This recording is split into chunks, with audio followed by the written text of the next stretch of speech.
Light shines brightest in the deepest dark. Park Min-Seok was a name whispered in shadows and feared in the corridors of power. As the head of the city's most formidable syndicate, his influence was absolute, and his territory was a high-tech fortress of steel and silicon. Men bowed to his authority, and his wealth was measured not just in currency, but in the secrets he held over the powerful. To the world, he was an immovable mountain of cold calculation. But within the glowing blue monitors of his surveillance room, something vital had been extinguished. Behind the expensive gray vests and the sharp, styled hair lived a man who trusted no one and loved nothing. In his climb to the top, he had traded his soul for security, surrounding himself with cameras because he believed that every human being was a thief waiting for an opportunity. Years ago, the world had taught Min-Seok that kindness was a fatal weakness. He had risen from the blood-stained streets, losing his family to the very violence he now commanded. He survived by becoming more ruthless than those who hunted him, turning his heart into a vault that no one could pick. The warmth he might have once felt for the world had vanished, replaced by a clinical, paranoid discipline. The man who once might have been a protector had disappeared. In his place stood a predator who viewed every living soul as a potential rat or a rival's pawn. He spent his nights in a room bathed in the flickering lights of security feeds, watching for the slightest mistake, the smallest betrayal. He believed he had seen every trick, every weapon, and every lie the world had to offer. He thought he was prepared for any threat, until the night Nari appeared on his monitors. A silent girl in a simple cream dress, wandering his dark hallways with empty hands. He watched her, waiting for her to steal, waiting for her to reveal her true mission. He expected to find a spy. He never expected to witness a miracle that would shatter his understanding of reality. Min-Seok sat enthroned in a high-back leather chair, the undisputed king of a digital panopticon. Before him, a wall of 48 high-definition monitors pulsed with the rhythmic flicker of city traffic, shipyard docks, and the silent, marble hallways of his own estate. This was his iron throne, not a seat of swords, but one of absolute information. Every pixel was a data point, every shadow was a potential betrayal. To Min-Seok, the world was a machine that required constant calibration, and mercy was merely a friction that slowed down the gears of his empire. He adjusted his gray vest, the fabric crisp against his white shirt, and sipped a bitter espresso. His eyes, sharp and restless, skipped from screen to screen. He didn't see people, he saw assets and liabilities. The air in the bunker was chilled to protect the humming servers, creating a sterile environment where even his own breath felt like an intrusion. He lived for this silence, a quiet bought with fear and enforced by the glowing red wreck icons in every corner. He was a man who had mastered the art of the preemptive strike, convinced that by watching everything, he could never be hurt again. A sudden amber pulse broke the rhythmic blue flicker of the monitors.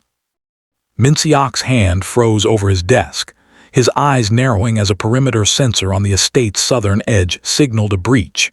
He leaned forward, the leather of his chair creaking in the silence. On camera 14, a small, pale figure stood motionless amidst the manicured shadows of the garden. It was a girl. She appeared no older than 7, dressed in a simple, off-white long-sleeve dress that seemed to catch the moonlight. Min-Seok watched with a predator's intensity, waiting for her to reach for a concealed weapon or a sophisticated hacking device. He scanned the surrounding feeds, expecting an elite extraction team to emerge from the darkness behind her. But there was no one. She stood perfectly still, her long dark hair falling straight past her shoulders.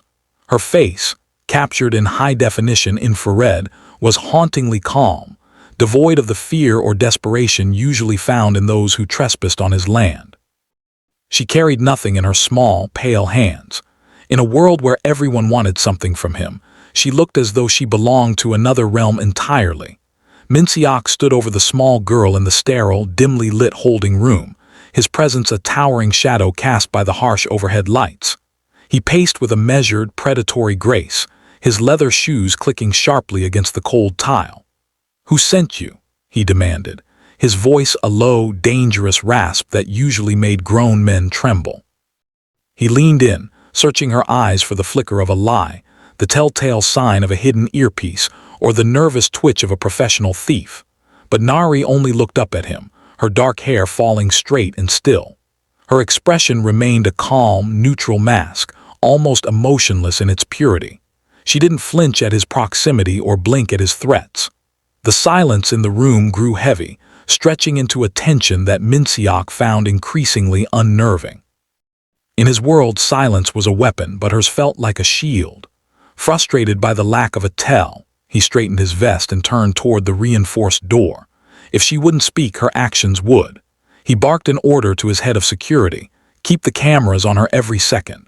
I want to see what she does when she thinks the world isn't watching."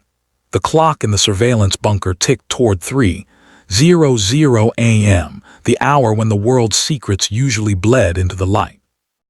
Min-Seok leaned back, his eyes burning from the blue glare of the monitors, yet he refused to look away from camera 22. The hallway outside Nari's room was a cavern of charcoal shadows, silent and undisturbed. Suddenly, a flicker caught the corner of his eye. It wasn't the movement of a person or the glitch of a sensor.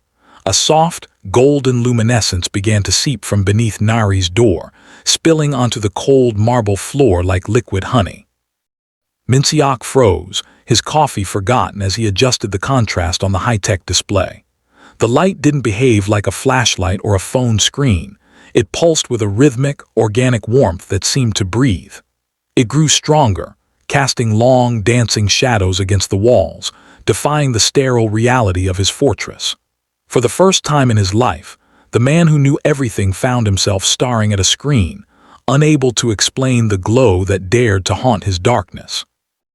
Min-Seok's paranoia was a physical weight, a tightening in his chest that demanded action. He didn't believe in magic. He believed in wires, hidden transmitters, and the clever deceptions of his enemies. Before the golden light could even fade from the monitor, he was out of his chair, his leather soles echoing like a death knell in the silent hallway. He burst into Nari's room, his eyes scanning for the source of the glow. He tore through the sparse furniture with a clinical, destructive efficiency.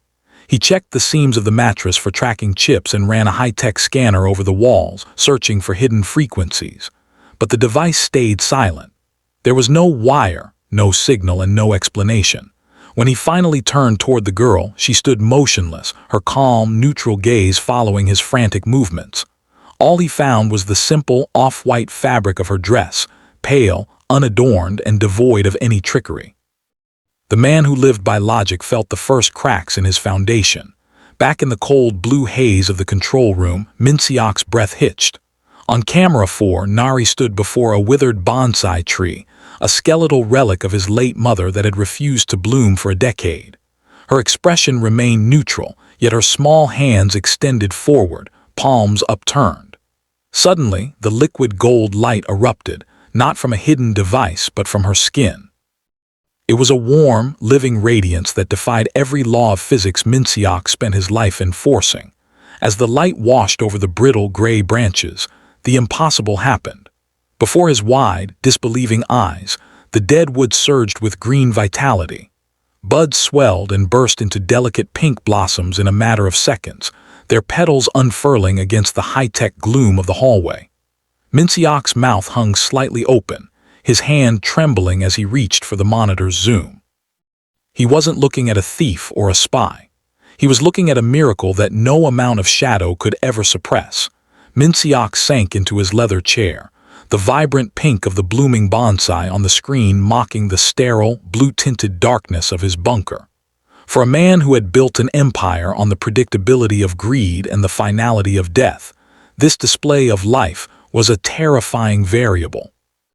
He pulled back the sleeve of his gray suit jacket, glancing at a jagged, silver scar tracing his forearm, a reminder of the night he had survived by becoming more monstrous than his attackers. Every mark on his body was a lesson in why the world should never be trusted. He realized then that his fear wasn't born of a threat to his security, but a threat to his soul. If Nari's light was real, then the cold, cynical vacuum he had created to protect himself was a lie. He had spent decades convincing himself that beauty was a trap and that anything soft was destined to be crushed. Watching her, he felt a phantom ache in his chest, a stirring of the humanity he had buried under layers of iron and silicon. He was afraid of her light because if he stepped into it, he would have to acknowledge just how much of himself he had already lost to the dark. The silence of the bunker shattered as a frantic alarm wailed across the monitors. On camera 7, Min-Seok's most loyal lieutenant collapsed in the main foyer, clutching his chest as a hidden poison from a rival's gift took hold. Guards scrambled, their heavy boots thundering against the marble, but they stood helpless as the man's face turned a ghastly, bruised purple. Min-Seok watched in frozen horror, his hand hovering over a radio he knew could do nothing to stop the inevitable. Then, Nari appeared. She stepped into the center of the chaos, her simple cream dress fluttering like a ghost shroud. The guards instinctively drew their weapons, but as she extended her hands, the air itself seemed to hum with a divine frequency. A blinding, golden radiance erupted from her palms, bathing the entire hall in a warmth that silenced the alarms and stilled the panicked hearts of the killers standing watch. She touched the dying man's chest, and the impossible truth laid itself bare. Before the wide, disbelieving eyes of the underworld's most hardened soldiers, the darkness receded. The poison vanished, replaced by a surge of life that left the room, and Min-Seok's worldview forever changed. Min-Seok stood in the center of his high-tech fortress, the screen still flickering with the blue light of 1,000 eyes, but for the first time he felt entirely blind. The monitors recorded every movement, yet they could not capture the warmth now radiating from his own chest.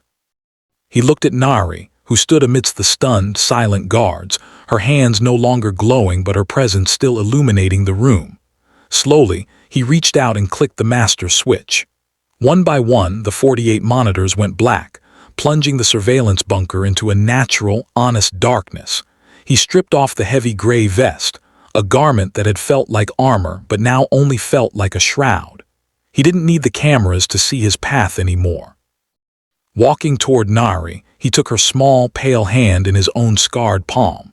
He was leaving behind the empire of shadows, the whispered secrets, and the iron throne he had built out of fear. Nari had arrived as a suspected thief, but as they walked toward the heavy oak doors together, Min-Seok realized she had only ever stolen one thing, the coldness that had kept him prisoner. Out in the morning sun, the man who once ruled the dark finally stepped into the light.